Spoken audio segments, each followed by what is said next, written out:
जी बिल्कुल, मतलब सिर्फ इंडियंस ही नहीं, तिरंगे को वहाँ पे यूक्रेनियंस भी और रशियंस भी। रशियन पुलिस से खैर हमारा सामना नहीं हुआ, बट यूक्रेनियन पुलिस को भी मन में एक रिस्पॉन्सिबिलिटी है कि अगर तिरंगा लगा है तो इन्हें हमें जाने देना और जल्द से जल्द इनके देश पहुंचाना है। मोदी जी ने जो भी किया है वो स्टूडेंट्स के लिए, स्टूडेंट्स या जो भी इंडियन सिटीजन्स हैं सबके लिए बहुत ही अच्छा था, और हम लोग बहुत प्राउडली और बहुत मोटिवेटेड और बहुत बिना किसी डर के हम लोग निकल पड़े थे बस अपने घर से कि हम इंडियंस हैं, हमें कुछ नहीं होगा। और ये सब सिर्फ मोदी जी की जो भी इंटरनेशनली डील्स हैं या वो जिस तरीके से बात करते हैं इंडिया को लेके, तो इंडिया की भी एक छाप है। पाकिस्तान के बच्चे बस हेल्पलेस हैं, सब हर कोई जान अपनी बचाना चाहता है। तो कुछ पाकिस्तानी स्टूडेंट्स ने शायद कोशिश भी करी बॉर्डर पार करने की इंडियंस के साथ, बट वो नामुमकिन है क्योंकि उनकी गवर्नमेंट की ऐसी कोई डील नहीं है बाकी किसी कंट्रीज़ के साथ कि वो बॉर्डर क्रॉस कर सकें। रूस और यूक्रेन में युद्ध छिड़ा हुआ है, जंग छिड़ी हुई है, लेकिन वहां पर जो भारतीय हैं उनको सरकार भारत लाने की जो सरकार की प्रक्रिया है वो तेज होती जा रही है। और मेरे साथ इस वक्त एक जो गुड़िया हैं वो मौजूद हैं जो अभी यूक्रेन से भारत वापस आई हैं। क्या नाम होगा आपका? जी, मेरा नाम श्रेया सिंह है। श्रेया सिंह, सबसे पहला सवाल तो आपसे यही है कि एक भारतीय होने पर आज आपको कितना बड़ा गर्व महसूस हो रहा है, और तिरंगे की जो शान है जो भारत से लेकर यूक्रेन विदेशों तक है, आज उसके लिए आप क्या कहेंगी? जी बिल्कुल, तिरंगे की जो अहमियत है वो हम सबको वहाँ पर रियलाइज़ हुई, हमारे मन से डर ख़त्म हो गया, क्योंकि सिर्फ हमें एम्बेसी ने भी बोला कि अगर जिस भी गाड़ी से आप जा रहे हैं उसके ऊपर सिर्फ एक तिरंगा, भले एक A4 शीट पे प्रिंट करके ही, लेकिन आगे और पीछे चिपका लीजिए तो कुछ नहीं होगा। और एक्चुअल में कुछ नहीं हुआ। मतलब आप समझ सकते हैं एक विदेश की कंट्री में, और हम सिर्फ स्टूडेंट्स एक बस में, कोई भी हमारे साथ ऑफिशियल नहीं, और फिर भी बस क्योंकि तिरंगा था और हमारे पास इंडियन पासपोर्ट्स थे, हमें किसी भी पुलिस चेक पॉइंट्स पे कोई भी किसी भी तरह की दिक्कत नहीं हुई, सिर्फ एक तिरंगे के कारण। और मोदी जी की जो डील्स हैं बाकी कंट्रीज़ के साथ वो सब काफ़ी अच्छे से हुई हैं। यानी कि एक तिरंगा जो अगर कहें तो 26 जनवरी और 15 अगस्त के मौके पर सड़कों के किनारे लोग बेचते हुए नजर आते हैं और उसको खरीदते हैं, और सिर्फ 26 जनवरी 15 अगस्त ही नहीं, लेकिन उस तिरंगे की जो शान है, उसकी जो अहमियत है, वो आज कहीं ना कहीं रूस और यूक्रेन में जो युद्ध, जो जंग छिड़ी हुई है, उसमें हमारे भारतीयों को, और भारतीयों को नहीं, देश विदेशों को भी आज पता लगा कि तिरंगे की आखिर क्या वैल्यू है। क्योंकि बस के आगे आपने लगाया, बस के पीछे लगाया, तो आप बिल्कुल सेफ यहाँ पर आप अपने घर वापस आ गए। जी बिल्कुल, मतलब सिर्फ इंडियंस ही नहीं, तिरंगे को वहाँ पे यूक्रेनियंस भी और रशियंस भी। रशियन पुलिस से खैर हमारा सामना नहीं हुआ, बट यूक्रेनियन पुलिस को भी मन में एक रिस्पॉन्सिबिलिटी है कि अगर तिरंगा लगा है तो इन्हें हमें जाने देना और जल्द से जल्द इनके देश पहुँचाना है। क्या कहेंगी? आप यूक्रेन में थी, हमारी जंग छिड़ी हुई है, युद्ध छिड़ा हुआ है, क्या आपको लग रहा था कि अगर आप भारतीय नहीं होती 1%, तो क्या लग रहा था कि मन में डर था कि मैं कैसे घर वापस लौटूंगी? और एक भारतीय होने के बावजूद आप घर पे सुरक्षित आ गई, मम्मी पापा से बात हो रही होगी लगातार? जी बिल्कुल, सिर्फ भारतीय होने की वजह से हम लोग वहाँ से आ पाए हैं। बाकी देशों के गवर्नमेंट्स, उनके देश उनके लिए कुछ भी नहीं कर रहे हैं, उनको 1% की उम्मीद भी नहीं है। पाकिस्तानी स्टूडेंट्स हो गए और भी बहुत सारे कंट्रीज़ जैसे नाइजीरिया, वो लोग बहुत फ्रस्ट्रेटेड हैं कि सिर्फ इंडियंस ही क्यों जा पा रहे हैं, हम क्यों नहीं जा सकते। यानी कि इंडियन को जो सरकार ने पॉलिसी चलाई है उसके तहत आप लोग सुरक्षित आ रहे हैं। एक बड़ा सवाल उठता है कि पाकिस्तान के प्रधानमंत्री हैं और पाकिस्तान के बच्चे भी आपके साथ वहाँ पर स्टडी कर रहे होंगे, उनका कैसा रिस्पॉन्स था? जी, पाकिस्तान के बच्चे बस हेल्पलेस हैं, सब हर कोई जान अपनी बचाना चाहता है। तो कुछ पाकिस्तानी स्टूडेंट्स ने शायद कोशिश भी करी बॉर्डर पार करने की इंडियंस के साथ, बट वो नामुमकिन है क्योंकि उनकी गवर्नमेंट की ऐसी कोई डील नहीं है बाकी किसी कंट्रीज़ के साथ कि वो बॉर्डर क्रॉस कर सकें। क्या आपके साथ थे कुछ पाकिस्तान के बच्चे? जी नहीं, मेरे साथ तो नहीं थे, पर हाँ, दूसरे बॉर्डर्स से मैंने सुना है ये। क्या कहेंगी, वहाँ पर कैसा माहौल है? क्या आप कैसे रहीं वहाँ पर जब ये जंग शुरू हुई, और कैसे आपको लगा कि अब घर पहुँचना चाहिए और पहुँच सकते हैं? ये जो समय था जो वहाँ पर रहने का, खाने पीने का, उसके बारे में ज़रा बताइए, कैसा था वहाँ पे, माहौल कैसा है? जी हमारी तो यूनिवर्सिटी चल रही थी नॉर्मली, और हमने कभी नहीं सोचा था कि वेस्टर्न यूक्रेन में इवानो फ्रैंकिस में पढ़ती हूँ, वहाँ तक कभी हमला होगा, क्योंकि वो रूस के बॉर्डर से बहुत मीलों दूर है।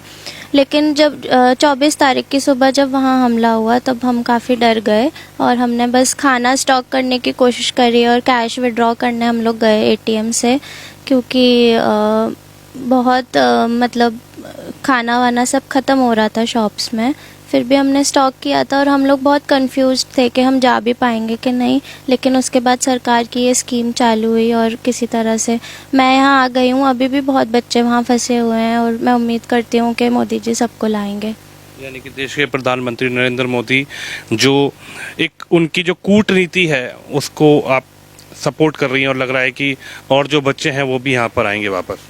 जी बिल्कुल, बॉर्डर क्रॉस करने के बाद हमें बहुत अच्छे से ट्रीट किया। रोमानिया में जो इंडियन एम्बेसी है उसने भी, इवन एयर इंडिया की टीम ने हमें बहुत अच्छा खाना प्रोवाइड किया। खाने पीने की, रहने सोने की हमें किसी भी तरह की दिक्कत नहीं हुई, और हमसे एक पैसा भी नहीं लिया किसी भी चीज़ का। एक सवाल ये उठता है जब सिचुएशन ऐसी है कि युद्ध छिड़ा हुआ है, जंग छिड़ी हुई है, लेकिन जिन लोगों को यहाँ पर ला दिया गया है, यानी कि सरकार द्वारा जिन लोगों को एयरलिफ्ट करके यहाँ पे वापस अपने देश यानी कि भारत की धरती पर उनको उतार दिया गया है, कुछ देखने को ये मिला श्रेया कि कुछ लोग आ गए जिनको बॉम्बे छोड़ दिया गया या दिल्ली छोड़ दिया गया। फिर उसके बाद उन लोगों ने एक ऐसा सरकार के लिए कहा कि हमें सपोर्ट नहीं किया, जैसे कोई देहरादून का था, कोई उत्तराखंड का था, तो सरकार ने रिस्पॉन्सिबिलिटी तो यहाँ तक है। क्या आपको लगता है कि यहाँ से दिल्ली मुंबई लाना बहुत बड़ी बात है, या उसके बाद उसके घर तक छोड़ना बहुत बड़ी बात है? कुछ लोग कह रहे हैं कि सरकार ने हमारे संग अच्छा ही नहीं किया, हम लोगों को यहाँ पे छोड़ दिया लाकर। क्या कहेंगे, वहाँ से यहाँ लाना बहुत बड़ी बात है, या फिर किसके बारे में क्या कहेंगे, ऐसे लोगों के बारे में क्या कहेंगे? जी देखिए, वहाँ से यहाँ लाना मेरे लिए तो बहुत बड़ी बात है, क्योंकि आप एक बार इंडिया आ गए तो आप एटलीस्ट सेफ़ हैं। बॉर्डर क्रॉस करना ही बहुत बड़ी बात है, क्योंकि यूक्रेन में सब अनसेफ थे। और जिस दिन मैं आई हूँ उस दिन तो एयरपोर्ट पे हर स्टेट के ऑफिशियल्स खड़े थे, और इवन मुझसे उत्तर प्रदेश के जो ऑफिशियल थे उन्होंने कम से कम 10 बार पूछा कि आपकी मम्मी बाहर खड़ी हैं लेने के लिए कि नहीं, वरना मैं आपको घर तक कार से छोड़ कर आऊँगा। तो और हर स्टेट के थे। मेरे बहुत फ्रेंड्स हैं, मैंने अपने आंखों से देखा है, उनको 5 स्टार होटल्स में रुकाया है। अगर वो दूर रहते हैं तो उनको फ़्लाइट की टिकट्स प्रोवाइड की गई हैं, जो साउथ के हैं, हैदराबाद के, केरला के, सब। जो कुछ लोग इस तरीके का बोल रहे हैं कि हमें लाकर यहाँ पर छोड़ दिया गया, हम कोई जैसे कि फ़्लाइट आई बॉम्बे तक आई, दिल्ली तक आई, और वो लोग इस तरीके की बातें कर रहे हैं, तो क्या कहेंगी आप? क्या ये बहुत बड़ी बात है कि इस समय यूक्रेन से लोग यहाँ पर आना? क्या कहेंगे ऐसे लोगों के बारे में, ऐसी मानसिकता के बारे में आप क्या कहेंगी? जी देखिए, ये यूक्रेन से इंडिया लाना ही बहुत बड़ी बात है। फिर भी उन लोगों की इन ऐसी बातों को सुन के गवर्नमेंट और काम कर रही है। अब गवर्नमेंट सब बच्चों को घरों तक छोड़ कर आ रही है, तो ये चीज़ गलत है, पर इंडिया आना ही अपने आप में बहुत बड़ी बात है। कैसा माहौल है वहाँ का, क्या कहेंगी आप? कितने सालों से रह रही थी वहाँ? जी मैं 4 सालों से थी यूक्रेन में। बहुत ही खूबसूरत कंट्री है और लोग भी वहाँ के अच्छे हैं, पर ऐसी सिचुएशन में अब तो सब धीरे धीरे ख़राब होता जा रहा है। और फ़िलहाल तो मैं ये चाहती हूँ बस कि एटलीस्ट इंडियंस तो सेफली घर आ जाएं। प्रधानमंत्री नरेंद्र मोदी के बारे में क्या सोचती हैं आप, क्या कहेंगी? और देश के तिरंगे के बारे में सबसे बड़ी बात तो यही है कि देश का तिरंगा, जिस तिरंगे की वैल्यू लोग समझते हैं कि बस 26 जनवरी और 15 अगस्त को अपनी गाड़ी के आगे तिरंगा लगा लो, लेकिन आज वो आप लोगों को एहसास हुआ होगा, बाहर रहने वालों को एहसास हुआ कि उस तिरंगे की वैल्यू इतनी है कि आप अपनी गाड़ी के आगे लगा लीजिए तो कोई आपको टच नहीं करेगा, जबकि 2 देशों के बीच युद्ध छिड़ा हुआ है। जी बिल्कुल, मोदी जी ने जो भी किया है वो स्टूडेंट्स के लिए, स्टूडेंट्स या जो भी इंडियन सिटीजन्स हैं सबके लिए बहुत ही अच्छा था। और हम लोग बहुत प्राउडली और बहुत मोटिवेटेड और बहुत बिना किसी डर के हम लोग निकल पड़े थे बस अपने घर से कि हम इंडियंस हैं, हमें कुछ नहीं होगा। और ये सब सिर्फ मोदी जी की जो भी इंटरनेशनली डील्स हैं या वो जिस तरीके से बात करते हैं इंडिया को लेके, तो इंडिया की भी एक छाप है हर देश में। क्या कहेंगी? लग रहा था कि सुरक्षित घर पहुंच पाऊंगी, याद आ रही थी मम्मी पापा की, इस बीच डर तो था मन में? जी इंडियन गवर्नमेंट, इंडियन एम्बेसी सब काम कर रहे थे कि हम सेफली घर पहुंच पाएँ, पर ज़रूर डर तो था क्योंकि युद्ध का माहौल था। बम तो कहीं भी गिर सकता है, वो नहीं देखेगा कि कौन खड़ा है वहाँ। तो बॉर्डर पे हम किसी तरह से बस पहुँचे थे। 10 किलोमीटर हमें वॉक भी करना पड़ा था।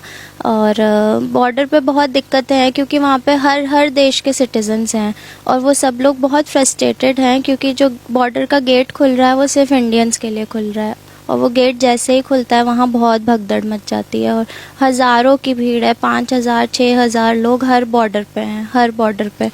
आपको पता कैसे लगा कि आपको अब बुलाया गया है? मतलब ये थोड़ा समझाइए कि जब आप वहाँ पर थीं तो ये जो मैसेज है कि आप तक कन्वे हुआ हो, सरकार की बात हुई हो, एम्बेसी की बात हुई हो, आपको कैसे पता लगा कि आपका नंबर आ गया कि अब मुझे जाना है, मेरी फ़्लाइट है या मैं बस में बैठ के बॉर्डर पार करूँगी और भारत अपने देश लौटूंगी? जी एम्बेसी हम लोगों से कांटेक्ट में थी। जब ये युद्ध स्टार्ट हुआ तो एम्बेसी ने एक कंट्रोल रूम बनाया था, तो वो हमेशा कॉल्स पिक कर रहे थे उस पे और एम्बेसी की एडवाइसरीज हमको सोशल मीडिया के थ्रू मिल जाती थी उनके पेज पे। तो ये एम्बेसी की एडवाइसरी थी कि हम मतलब बॉर्डर की तरफ बढ़ सकते हैं। यानी कि आपको पता लग गया था कि एम्बेसी से बातचीत हो गई थी और आप लोगों को बुलाया? जी बिल्कुल। आपके साथ कितने बच्चे थे? जी हमारी 3 बसेस थी साथ में, तो हम कम से कम 350 बच्चे साथ निकले थे। कब आप पहुंचे भारत? जी मैं कल सुबह पहुंची हूँ। यानी कि 28 जी मॉर्निंग। जी कहाँ पे, दिल्ली उतरे थे? जी दिल्ली सुबह 6:30 बजे। 6:30। या लगभग 250 के लगभग बच्चे उस समय आए थे। जी 49। जी जी जी। श्रेया की मम्मी है मेरे साथ, क्या कहेंगी? बहुत टेंशन हो रही होगी जब बेटी वहाँ पर थी तो। हाँ बिल्कुल, टेंशन तो हो ही रही थी। हमने हालांकि पहले से ही जब हमारी एम्बेसी से गाइडलाइन से तभी से हम ट्राई कर रहे थे इसको बुलाने की और टिकट करा भी ली थी, लेकिन उससे पहले ही वॉर स्टार्ट हो गया। और वहाँ पे प्रॉब्लम बस ये आ रही थी कि यूनिवर्सिटी वहाँ की ऑफलाइन क्लासेस बंद नहीं कर रही थी, ऑनलाइन क्लासेस करने के लिए तैयार नहीं थी। तो ये बच्चे भी वहाँ से मूव करना नहीं चाह रहे थे। क्या कहेंगी देश के प्रधानमंत्री और देश की सरकार के लिए, खासकर नरेंद्र मोदी और खासकर देश का तिरंगा, जिसको कहा कि आप अपनी बस के आगे लगा लीजिए, बस के पीछे लगा लीजिए, उसके बाद आप सेफ हैं? बिल्कुल, मैंने बच्चों से भी बात की, अपनी बेटी से भी बात की है। तो वहाँ पर सभी, मैंने कई सारे वीडियोस भी देखे हैं बच्चों के, सिर्फ तिरंगा लगा हुआ है, उस पर लिखा हुआ है स्टूडेंट्स ऑफ इंडिया।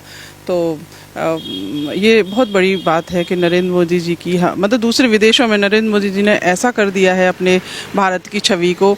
और मैं एज अ सिटीजन मतलब ये बहुत फील करती हूँ कि अपने देश में ही नरेंद्र मोदी को और अपनी सरकारों को के लिए गलत बोला जाता है, विदेशों में बहुत अच्छी छाप है।